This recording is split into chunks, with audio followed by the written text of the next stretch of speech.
राधे राधे, जय श्री कृष्ण। आप देख रहे हैं तिलक पत्रिका में, हूँ आपके साथ सुशील गोस्वामी। आइए हम आपको दिखाते हैं वो मधुबन का स्थान जहाँ पर लवणासुर राक्षस रहता था। सघन वन में पेड़ों की लताओं पताओं के नीचे गुफा बनाकर लवणासुर ने अपना स्थान बना रखा था। उसी गुफा में वो रहता था और ये करोड़ों वर्ष पूर्व का स्थान है जहाँ लवणासुर राक्षस रहता था। उस राक्षस का वध भगवान श्री राम के सबसे छोटे भ्राता शत्रुघ्न जी ने राम जी की आज्ञा पर यहाँ मथुरा आकर किया था। बताते हैं कि त्रेता युग में जब चौन ऋषि ने राम जी के से प्रार्थना की कि लवणासुर दैत्य ने मधुबन में आतंक मचा रखा है मधुपुरी में, तो आप आइए उससे हमें मुक्ति दिलाइए। तो बस राम जी ने शत्रुघ्न जी का वहीं राज्याभिषेक कर उन्हें मथुरा के लिए रवाना किया। शत्रुघ्न जी मथुरा में आए तो आप देख रहे हैं लवणासुर दैत्य इसी वन में, सघन वन में, कुंड के समीप यहीं गुफा बनाकर वो यहाँ रहता था। और जब उसे पता चला कि भगवान श्री राम ने उनके वध करने के लिए शत्रुघ्न जी को भेजा है तो वो इस गुफा में ही अंदर रहता था, बाहर नहीं निकला। तो इसी गुफा में आइए हम आपको दिखाते हैं। प्राचीन करोड़ों वर्ष पुरानी ये गुफा है। समय समय पर इसका भी जीर्णोद्धार हुआ, बदलाव हुआ, परिवर्तन आए, लेकिन स्थान वही है, गुफा भी वही है। काफ़ी नीचे जाकर आइए हम इसमें अंदर नीचे जा रहे हैं और देखिए पूरा सन्नाटा, आखिर में गुफा है और यहाँ बहुत कम लोग आते हैं और संत महात्मा यहाँ आकर भजन भी करते हैं। और लवणासुर के वध के बाद तो फिर ये शत्रुघ्न जी जो राम जी के भ्राता हैं उन्होंने यहाँ राज्य किया, तो फिर यहाँ भक्ति का केंद्र बना। और यहाँ प्राचीन हनुमान जी का मंदिर भी है इस गुफा में।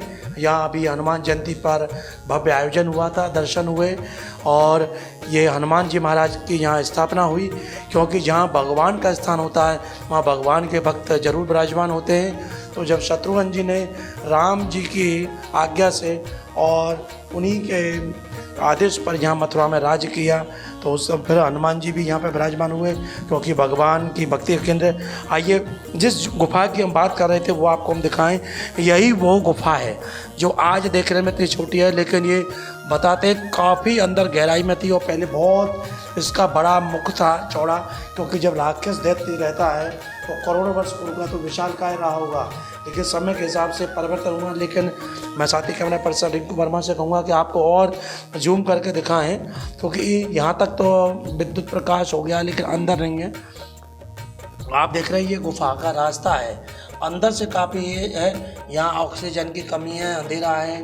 और आप देख रहे हैं इसमें छोटे छोटे बिल भी बने हुए हैं, तो सांप आदि का भी खतरा है, इसलिए अंदर हम नहीं जा सकते। नहीं तो अंदर जाकर भी आपको दिखाते। जहाँ तक हमारा कैमरा जा रहा है वहाँ तक आप देख रहे हैं।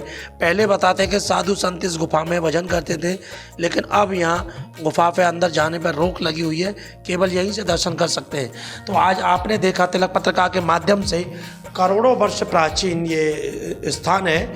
लवणासुर दैत्य जो कि मधु दैत्य का ही पुत्र था, मधु दैत्य की हत्या, उसका वध भगवान नारायण ने किया था, तभी से उनका नाम मधुसूदन हुआ, क्योंकि मधु दैत्य को उन्होंने उसका संहार किया और ब्रजवासियों को, मधुबन वासियों को मुक्ति दिलाई। उसके बाद यहाँ की सत्ता उसके पुत्र लवणासुर ने संभाली।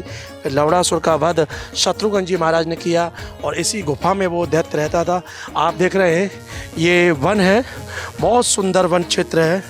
और जब भगवान का साम्राज्य हुआ, शत्रुघ्न जी ने यहाँ राज्य किया, सबको यहाँ भक्ति का केंद्र बनाया, तो यहाँ अनेक संत महात्माओं ने भजन किया। और आज भी बहुत से संत महात्मा वैष्णव आकर इस स्थान पर भजन करते हैं, उन्हें अपार शांति मिलती है। और आप देख रहे हैं ये ध्रुव कुंड के नाम से विख्यात है, जिसको ब्रजवासी कृष्ण कुंड के नाम से भी जानते हैं। और बड़ा छोटा सा कुंड है और इसके बराबर में परिक्रमा मार्ग है जो मधुबन की परिक्रमा देते हैं। तो ये स्थान आज से करोड़ों वर्ष प्राचीन है। यहाँ सतयुग में लीला हुई, जैसा हमने बताया कि त्रेता युग में यहाँ पर भगवान ने लीला की है। फिर द्वापर में भगवान श्री कृष्ण अवतार में उन्होंने अनेक लीलाएं की हैं। और कलयुग में भी चैतन्य महाप्रभु वल्लभाचार्य जी यहाँ पधारे हैं। महाप्रभु वल्लभाचार्य जी की बैठक है और चैतन्य महाप्रभु देव भी यहाँ हैं। और आज भी ब्रज 84 कोस की यात्राएं, सबसे पहला उसका पड़ाव ये मधुबन ही है। मथुरा विश्राम घाट से यात्रा का नियम लेने के बाद सबसे पहले यात्रा यहीं आती है और मधुबन में ब्रज यात्रा का पहला पड़ाव भी होता है। तो आज तिलक पत्रिका के माध्यम से आपने देखा कि लवणासुर किस गुफा में रहता था और इसी जगह पर उसका वध शत्रुघ्न जी महाराज ने किया था। तो इसी तरह से तिलक पत्रिका आप देखते रहिए, हम आपको दिखाते रहेंगे ब्रज मंडल के ऐसे अनेक गुप्त स्थलों के दर्शन जहाँ आज भी बहुत कम लोग जाते हैं और बहुत कम लोग उनके बारे में जानते हैं। लेकिन तिलक पत्रिका हर ऐसी धार्मिक जानकारी आप तक पहुँचाएगा जिससे आपका लाभ हो और सनातन धर्म और हमारी संस्कृति का प्रचार प्रसार हो। तिलक पत्रिका के लिए मथुरा से मैं सुशील गोस्वामी।